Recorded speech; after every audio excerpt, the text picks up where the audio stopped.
কিয়ামতের আলামত খুঁজে বেড়ানো সলফে সালেহীন নীতি নয়।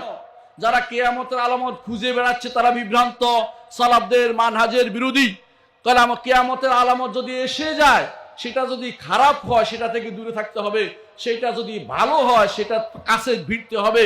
উপস্থিত হয়ে গেলে অগ্রিম খুঁজতে গিয়ে কি ফিতনা তৈরি করেছে আপনারা জানেন। কেমন মাহাদি খুঁজেছে আজ কত 1400 বছরে।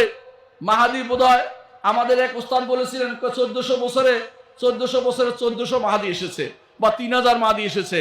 আজ মাহাদি খোঁজার জন্য কিছু মানুষ বিভিন্ন জায়গায় নেমে পড়েছে।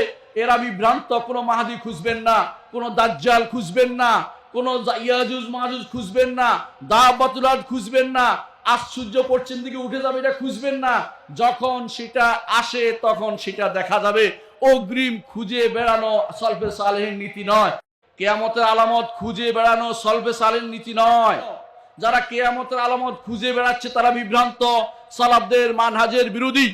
কারণ কিয়ামতের আলামত যদি এসে যায়, সেটা যদি খারাপ হয় সেটা থেকে দূরে থাকতে হবে, সেটা যদি ভালো হয় সেটা কাছে ভিড়তে হবে। উপস্থিত হয়ে গেলে অগ্রিম খুঁজতে গিয়ে কি ফিতনা তৈরি করেছে আপনারা জানেন। কেমন মাহাদি খুঁজেছে আজ কত 1400 বছরে। মাহাদি বোধহয় আমাদের এক ওস্তাদ বলেছিলেন 1400 বছরে 1400 মাহাদি এসেছে বা 3000 মাহাদি এসেছে। আজ মাহাদি খোঁজার জন্য কিছু মানুষ বিভিন্ন জায়গায় নেমে পড়েছে। এরা বিভ্রান্ত, কোনো মাহাদি খুঁজবেন না, কোনো দাজ্জাল খুঁজবেন না, কোনো ইয়াজুজ মাজুজ খুঁজবেন না, দাব্বাতুল আরদ খুঁজবেন না, আশ্চর্য পশ্চিম দিকে উঠে যাবে এটা খুঁজবেন না। যখন সেটা আসে তখন সেটা দেখা যাবে।